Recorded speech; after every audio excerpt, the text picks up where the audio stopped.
Om Purnamadaha Purnamidam Purnat Purnamudachyate Purnasya Purnamadaya Purnameva Vasishyate. Om Shanti Shanti Shanti. Om Brahmanandam Param Sukhadam Kevalam Jnanam Murtim Dvandvatitam Gagana Sadrisham Tattvamasya Laksham Ekam Nityam Vimalamachalam Sarvadhi Sakshi Bhutam Bhavatitam Trigunarahitam Sadgurum Tam Namami. Om. Adoration to Sadguru, who is Brahman, the giver of supreme bliss, embodiment of pure consciousness, one without a second, vast as ether, infinite, eternal, beyond the three gunas and their modifications, the supreme preceptor. Yoga Vasistha, in Upashama Prakarana, section number is 22, and the context here is story of King Bali, not Bali, Bali.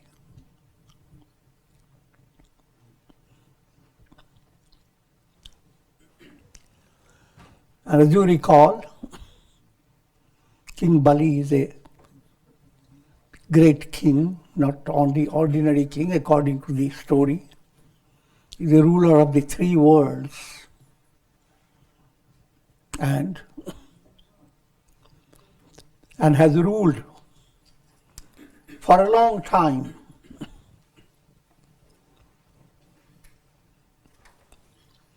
So much so that his rulership has become a boredom for him.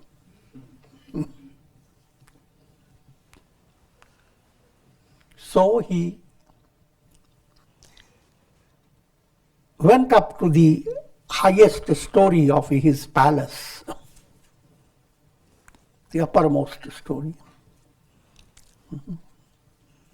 In old stories, always there is a story.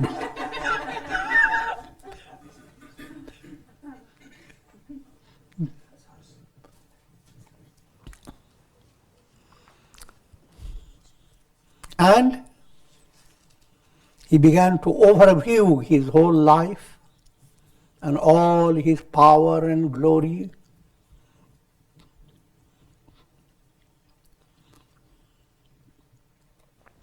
And I have explained to you that that's what every aspirant has to do. When you practice sadhana, your mind becomes relaxed. Now you have taken a mystic ladder and you are on a higher step. You can look back, look forward, and try to view and understand whether you are serving the purpose of your life or your life is just being led by monkey business. You have two business, monkey business, Hanuman business.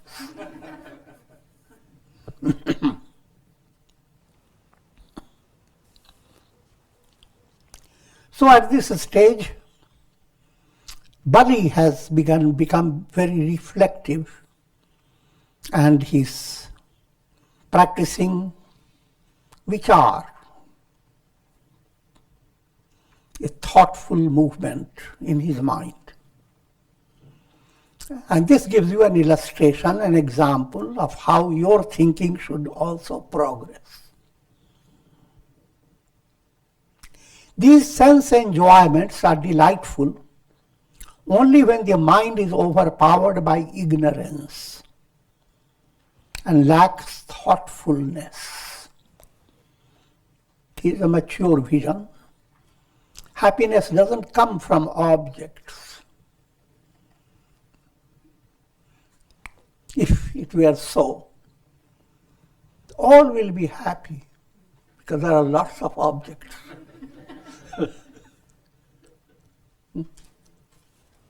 So no matter how wonderful setup of things have come to you, things you dreamt of having and now you have it.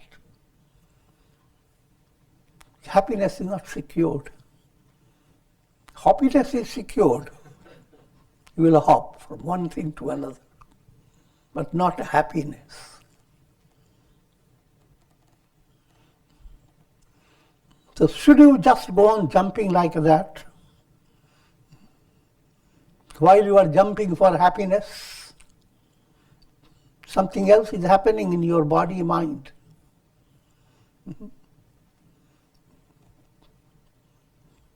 In other words, you are aging. And this soul is preparing to kick the bucket.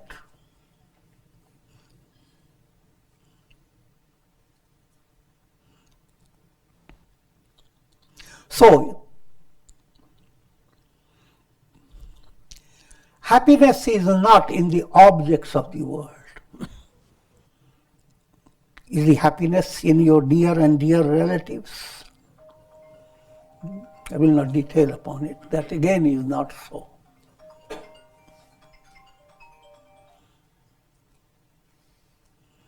But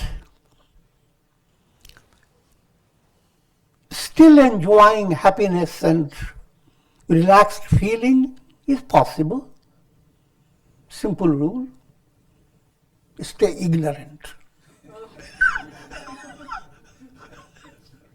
Don't listen to any satsanga. Find association of people who are extremely dull-witted.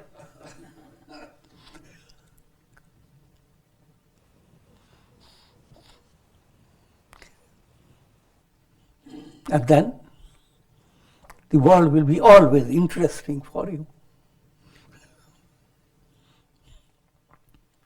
Again and again one must wake up to a new day which is similar to yesterday. Think of the predicament. Figure out why is it that the world cannot give you fulfillment. And see how things have happened from your childhood, from the day you can remember your experience. Every day you have opened your eyes bright. Oh God, let me make this day.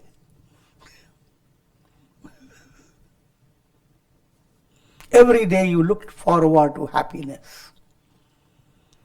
And the next day is always a new day. But then your experience stays similar to yesterday. Nothing new you gain. Again and again there is similar night. Again and again Bali is talking to himself. Again and again I must take baths, eat food, sleep, indulge in the pleasures of the senses, and continue living a life of boring repetitions. Indeed, it is shameful for the wise to indulge in the delights of the senses, which are like worthless toys in the hands of children. Again and again, the ignorant embrace their beloved ones, the same enjoyments of the senses, the same rotation of daily duties. Just as waves rise and fall in endless succession, so too people continue to engage themselves in similar actions and enjoyments for no apparent purpose. It is shameful to indulge in the same enjoyments again and again in spite of growing distaste for them.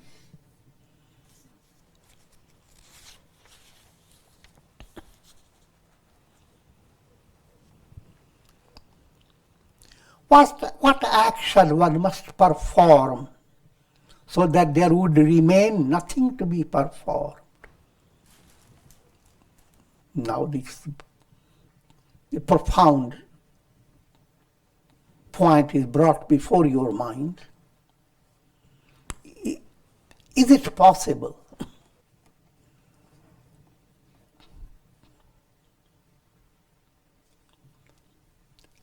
what should happen that would fulfill the purpose of your existence perfectly? What should happen? What should you know, knowing which all is known? What should you accomplish, accomplishing which no other accomplishment is needed? Is there such a thing?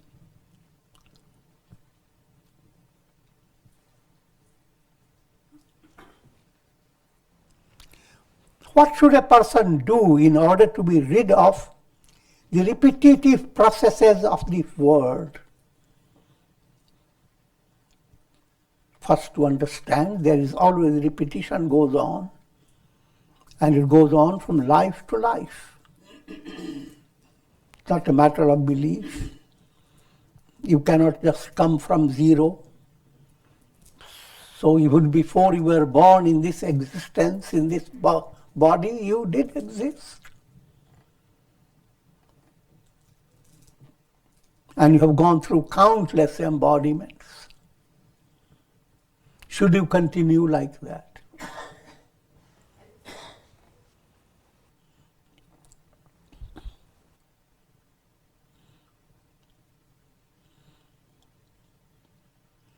And in the state of dull-witted state of mind, one tends to live a life of mechanical repetition. Same things again and again.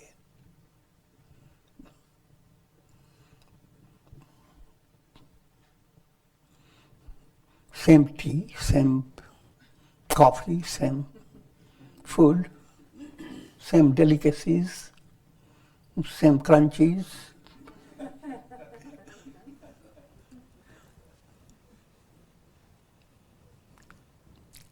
Same temper, same egoism, same swollen head, same despair, same sorrow, same waiting with stress, same excitement.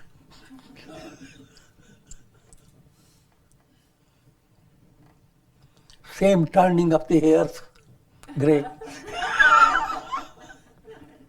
Same shrinking of the skin.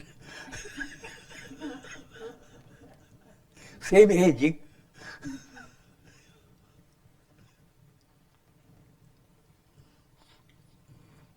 And so forth. Is there something attaining which all this boring repetition stops? First, to understand this repetition is boring. It is not something that you just stay on. You can do so. If you make animals your guru,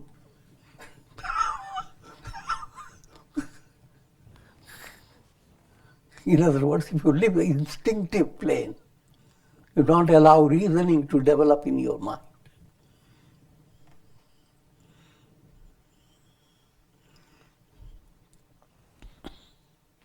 I do not see any performance of action that could give rise to the immortal fruit of everlasting bliss.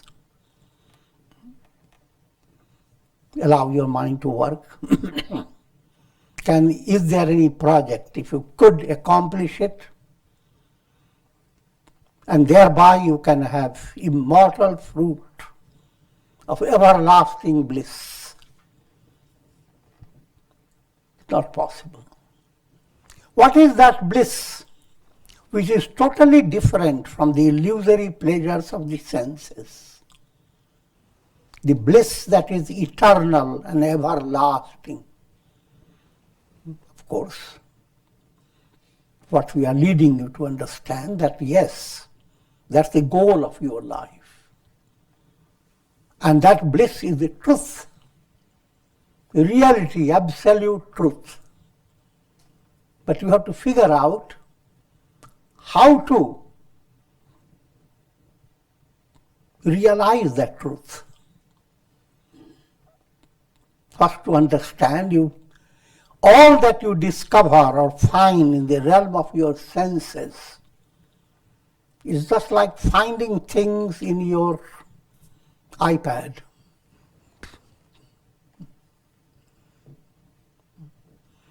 Shifting your fingers and things move. Open file after file. But no matter whatever you may find, it is not your exact experience. It's something that is shifting, transient, gives excitement to your mind. Of course, if you learn lessons from it and be enriched, that's a different matter.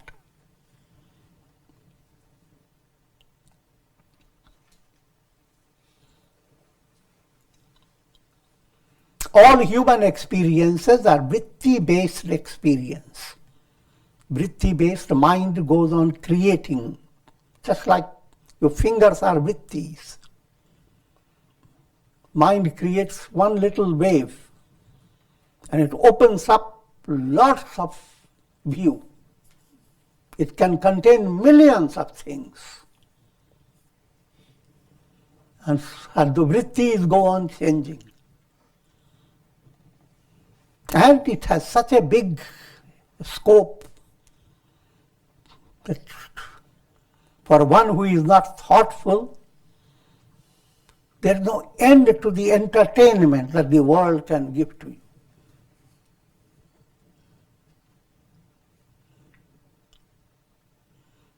But if you are a little wiser, with each entertainment comes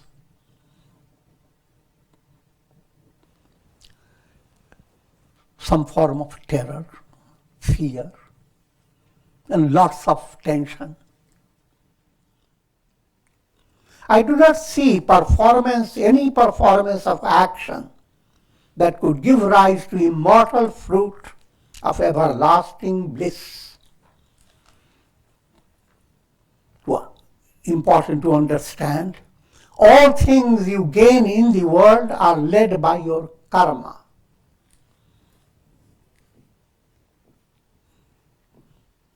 But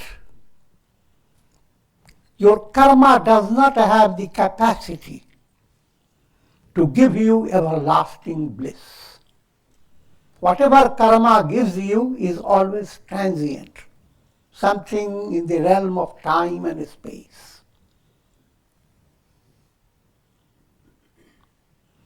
So karma-based attainment is not fulfillment, it's always illusory, like mirage.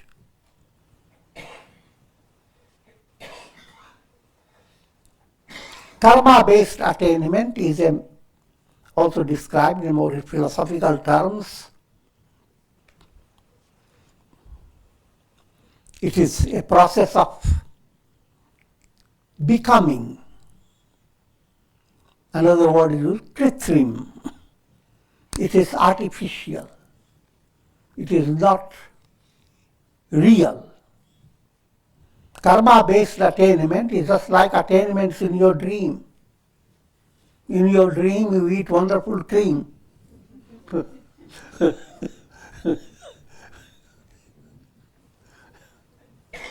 But it has no reality behind it. Karma-based movement makes you feel you are poor, now have become rich. You are rich, but now you have become popular, powerful. You are powerful, but now you have become more powerful. How powerful? You compare yourself with big people. and try to come to a state, no one was as good as me. That's the ego-based movement. So we are always trying to become. Realization is not becoming.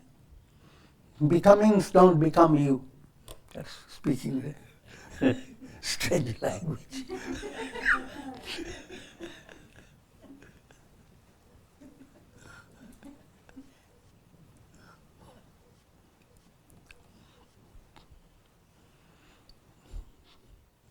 The essential nature, the real I am, is ever the same, absolute, and doesn't need to become. Reflected suns have to become different, get into different buckets of water, they must shine better than before, and so forth. The sun doesn't have to become anything. Sun is perfect.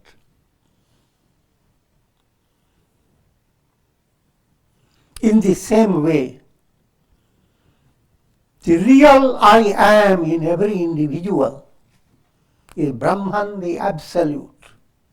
That I am has nothing to do with becomings of this world. All becomings relate to mind, mind-based experience. The reality is where mind itself dissolves.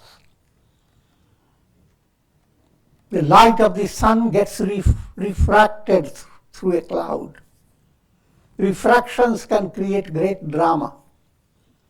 No matter how wonderful the drama, they are all refractions. Nothing has happened to the sun. How will you know it? When the cloud dissolves. Mind is the cloud.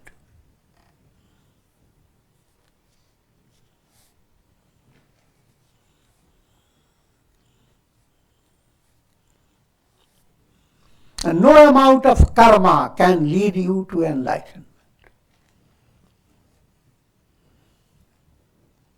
But this doesn't mean that you don't do karma. But to do karma with the spirit of karma yoga, not for holding on to the fruit of karma. Fruit of karma is always in the realm of time and space. But if you are doing your karma as karma yoga, fruit is not important. What you are interested in, your movement, Godward movement.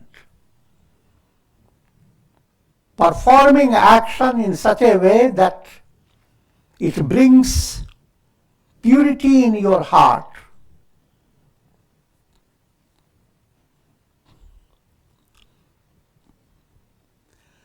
Your feelings that are muddled with so many illusions, those feelings become pure.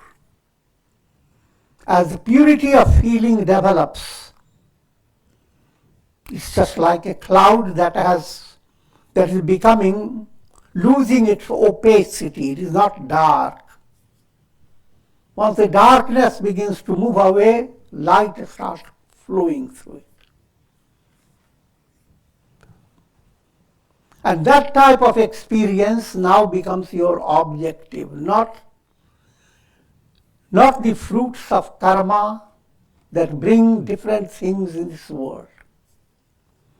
Possession, power, lot of business, and so forth.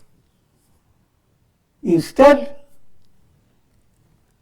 a deeper opening into your heart of the joy of having purity of heart, the joy of having compassion, friendliness, humility, and a mature understanding that these virtuous qualities, they are making you really prosperous. Thieves and others can't take them away. Even death cannot deprive you from that wealth. That internal fulfillment, that begins to become your objective. And then if you follow that, bhakti develops, and bhakti leads you to mukti, liberation, the ultimate climax of this movement. Is a revelation that the real you, the real I am, is not the individual soul that incarnates. Individual soul is like a reflected sun. The reality behind the reflection is the sun.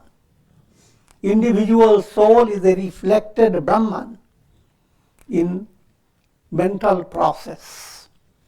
The reality behind each reflected soul is the absolute self, Brahman.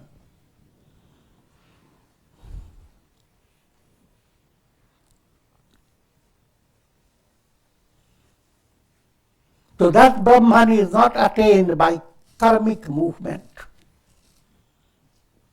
But karma has its place. If you turn karma into karma yoga.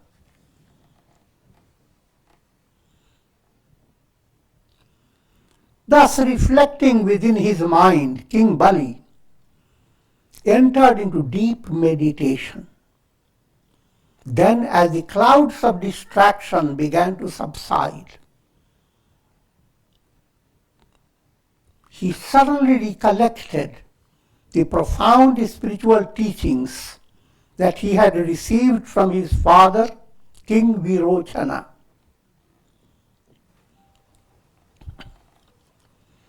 In a storyline,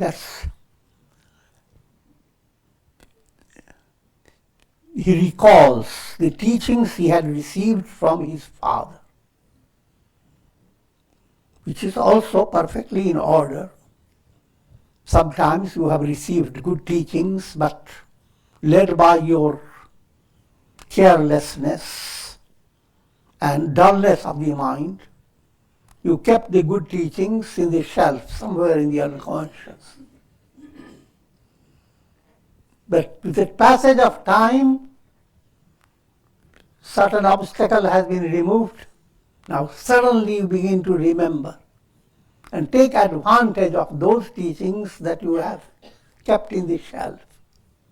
Even literally, somebody has given you a good book, forgot all about it. But came into a state of trouble in your mind. Oh, let me learn about the art of positive thinking.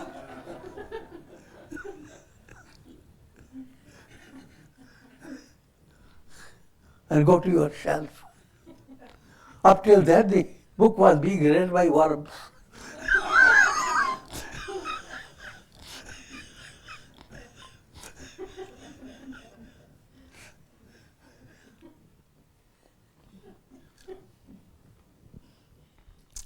Putting it in a little more profounder way,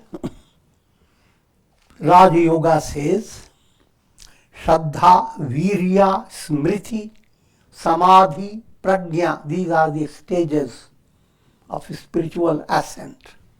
Shraddha is faith. Faith-based strength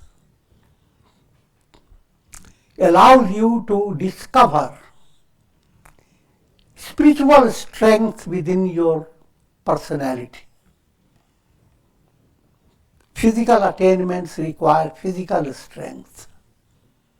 But when you want to control your anger and hate, you want to collect the pearls of wisdom in the basket of your heart, ordinary muscle will not help. That requires a different type of strength. That's called virya. And that comes by your sadhana, by your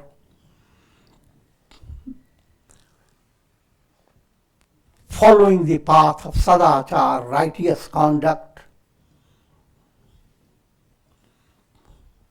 And that is strength called virya. Virochana is virya presented in a storyline. So Bali, as he goes into a spiritual process, his Shraddha-based movement comes to a state of virya, strength. And virya leads him to smriti, recollection. Recollection is two types. Things you have, profounder lessons you have learned, but they are all hidden from your view. Those lessons now come forward. Another recollection, that's profounder. In reality, you are not this body. You have forgotten that point.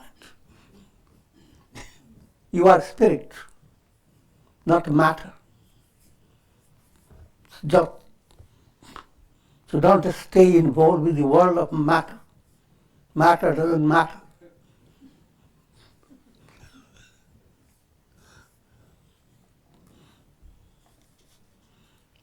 So, that is the spiritual recollection that I am not the perishable body, I am eternal.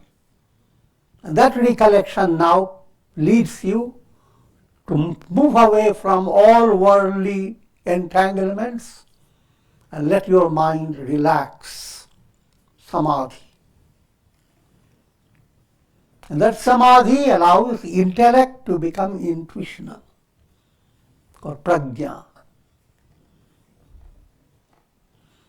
And that prajna, if it becomes your firm experience, is sthita prajna, that's your goal.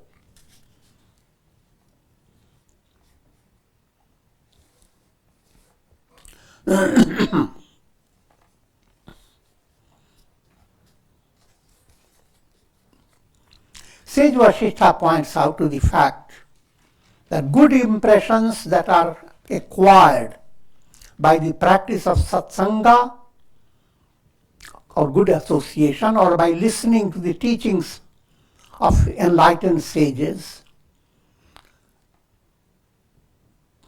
those good impressions can never be ineffective. They never become void.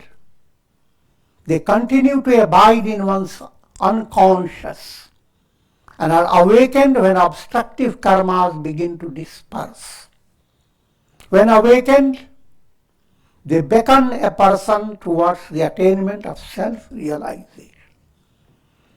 In simple terms, whatever good things you learn, that's never wasted.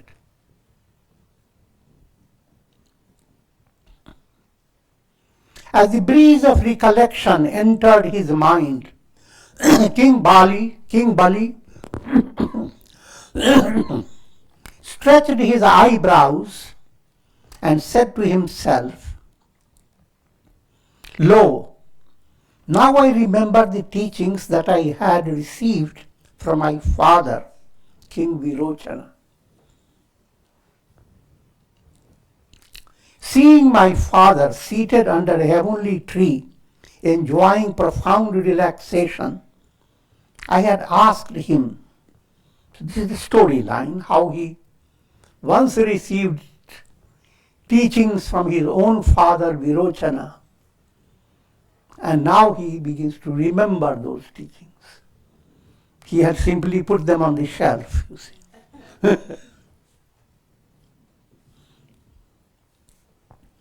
Eaten by the worms of worries.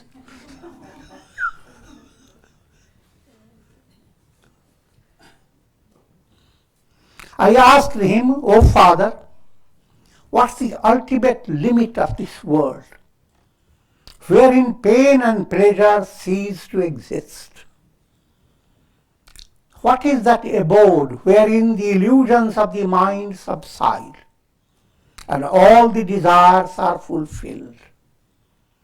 Is there a resting place wherein one is freed of all sorrows and miseries of life.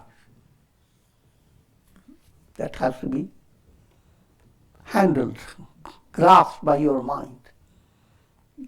Can this goal be real? Or should you just stay the way things are?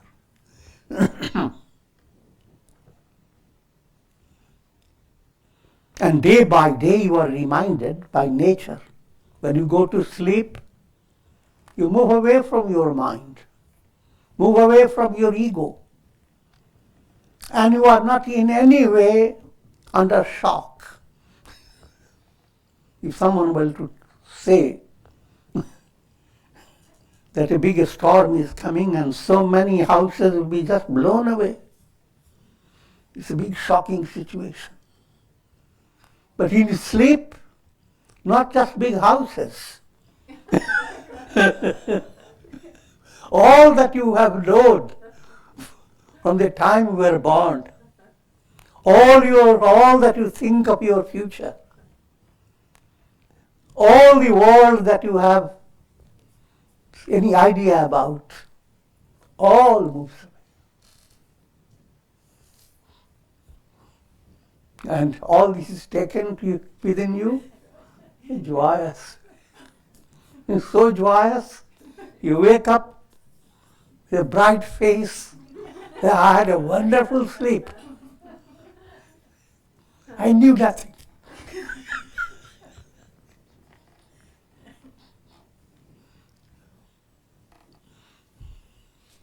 That gives you a profound message. That's the reality in every individual. Attain samadhi. And all this moves away. All this is handled by your mind working through the brain and nervous system. This entire world is a play of a little strange looking brain and nerves.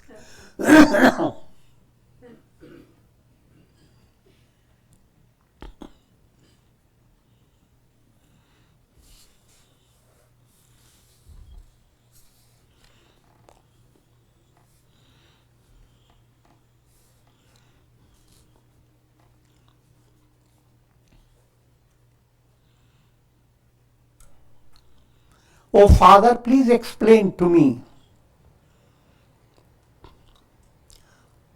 whether or not it is possible for a person to experience bliss which brings about unending satisfaction in the heart. These enjoyments of the senses are illusory in nature. The happiness derived from them is fleeting, like flashes of lightning, and they are deceptive like mirage. What then is the nature of supreme bliss?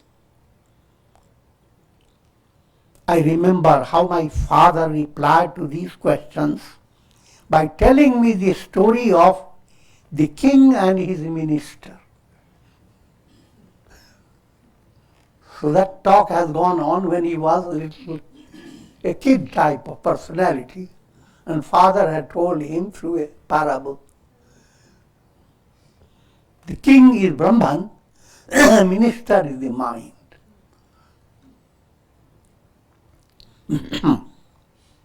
King Virochana said, "O son, there is a mystic country known as moksha, or liberation.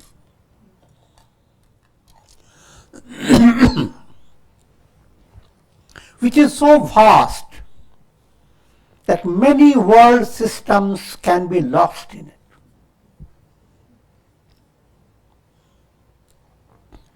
Yoga Vasistha in another place gives you another picture, same thing.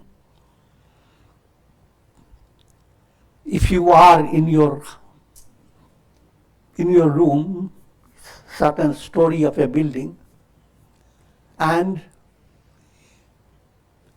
sunlight comes to your room in the form of a beam of light through a little hole. In that beam of light you see countless particles of dust scintillating. Consider each dust particle a world system, a cosmos.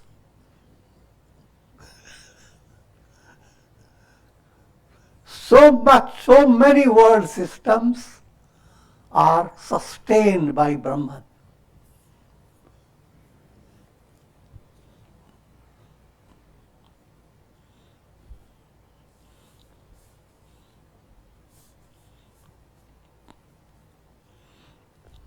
So vast that many world systems can be lost in it. Even how they are lost, even like little pebbles in the vast ocean. And yet it is unique because there is neither rivers nor oceans. Now Brahman, how interesting Brahman is.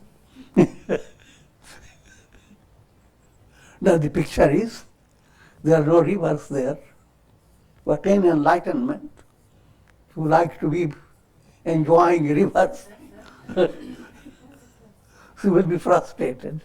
There are no rivers, no oceans, neither mountains nor forests, neither earth nor the sky, neither fire nor wind.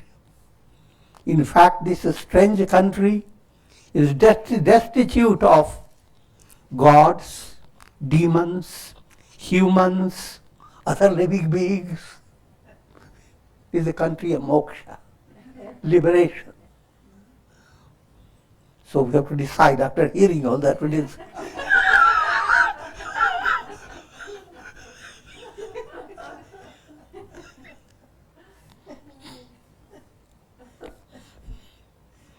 Even time and space do not exist there.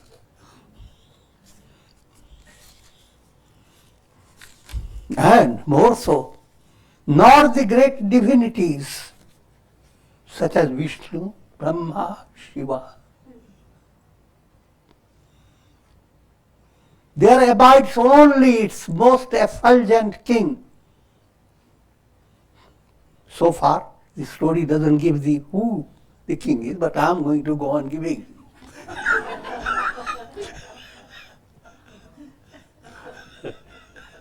The most effulgent king is Brahman,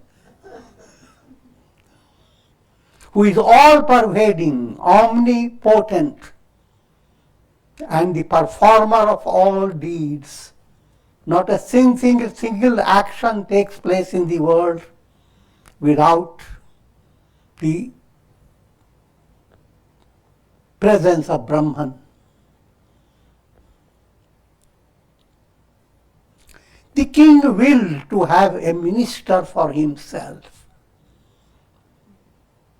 That minister is the mind. For creating the world drama, that also again is allegorical statement. And consequently a minister appeared.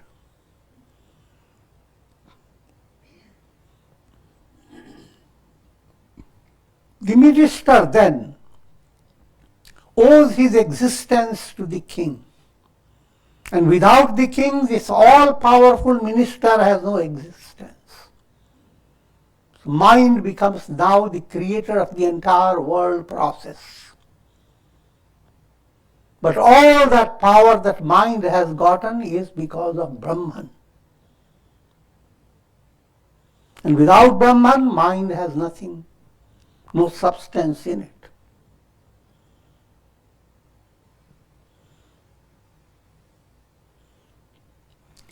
It is only when the minister is conquered that one may enter in the country of moksha.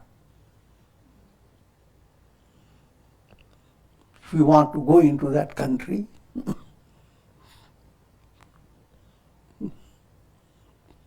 mind has to be conquered. However, that minister cannot be conquered by all the martial methods adopted by human beings. your physical strength, your monetary strength, your martial strength, all that type of strength that cannot enable you to conquer your mind. If you don't conquer your mind, you cannot enter the country of moksha and discover you are Brahman.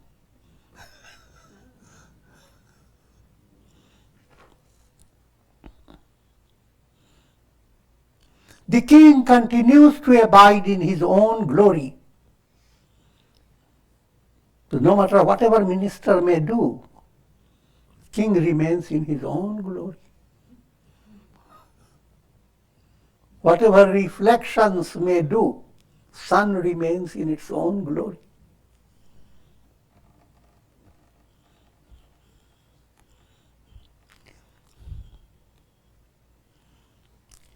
Prince Bali then asked, "O father, what is that country which is bereft of all the ills of this world? How can I find it? Who is that minister whom we have not yet conquered in spite of our victory over the three worlds?"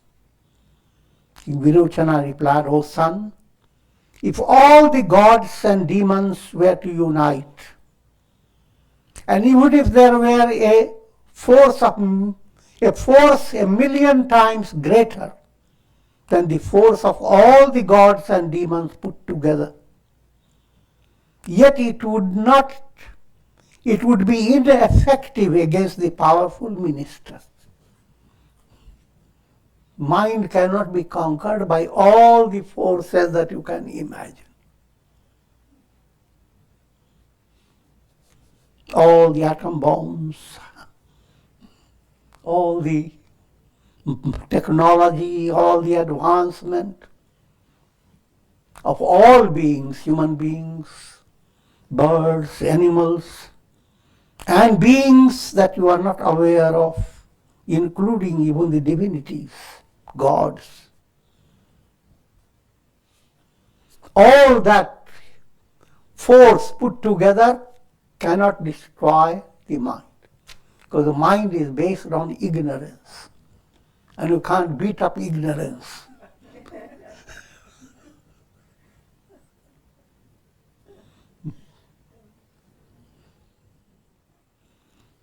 That minister is different from Indra, Kubera, and all other mighty gods over whom we demons have attained victory.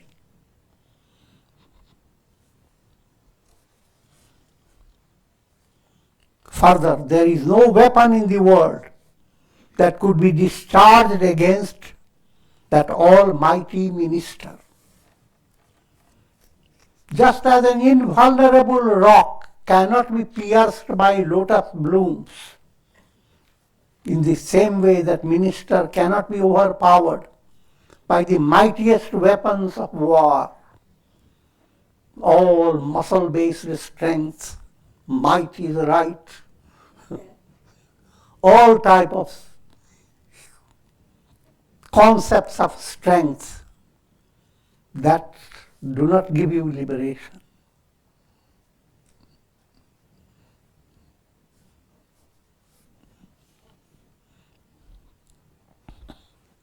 Liberation comes when the mind has become calm, still.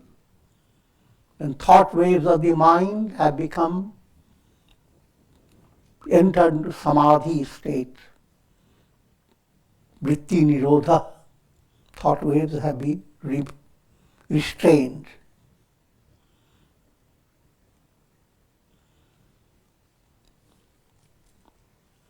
The might of the greatest of heroes becomes nullified in the presence of that mighty minister.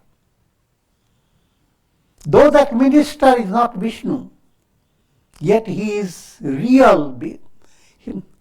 He is the real cause behind the destruction of the mightiest of demons.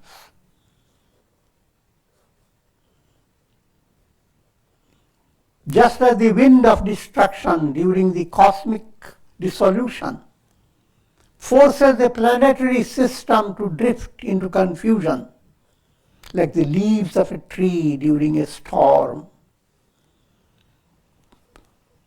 In the same way that minister subjugates all the worlds and all the living beings that inhabit them.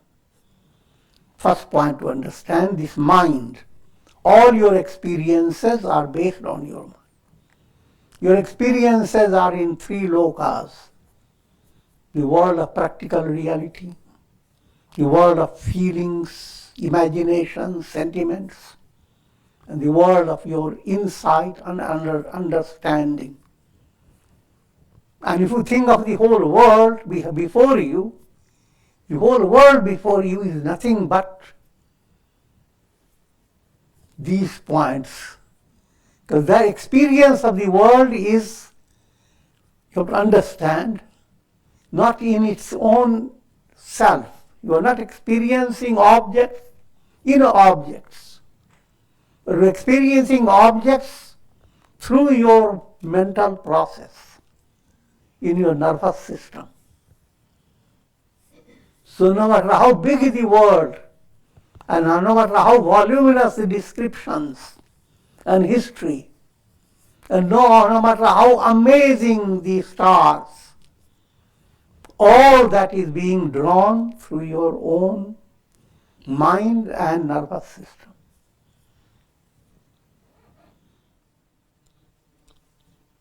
In simpler terms, again, it's all this, the magic of the mind.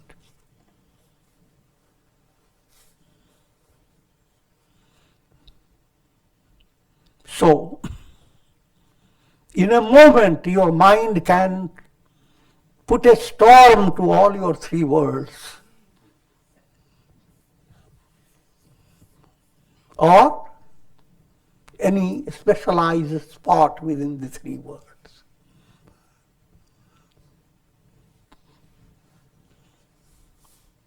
Such is the power of this minister, mind.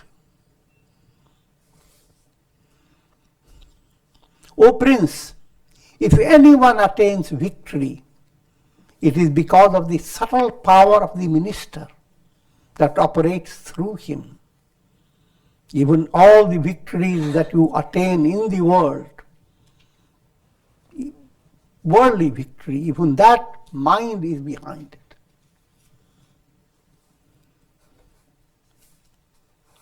And at the same time, if one is defeated and one becomes helpless, that also is because of the power of the minister, the mind.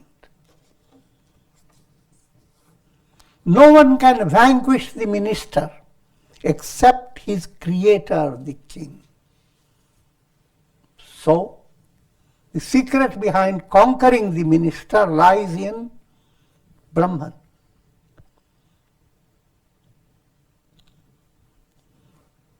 Put it in a simpler way, if you develop love of God, that now puts you in a stage of conquering your mind in an effective way.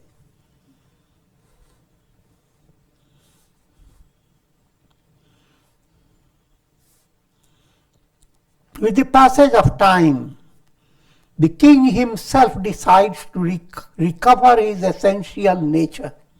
If you develop devotion, then as if Brahman himself had become bored with this drama and you have to withdraw the mind.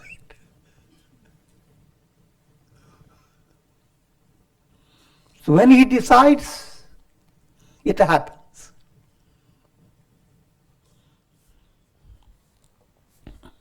O son, when that minister is conquered by realizing the king, then even those who are apparently defeated attain supreme victory.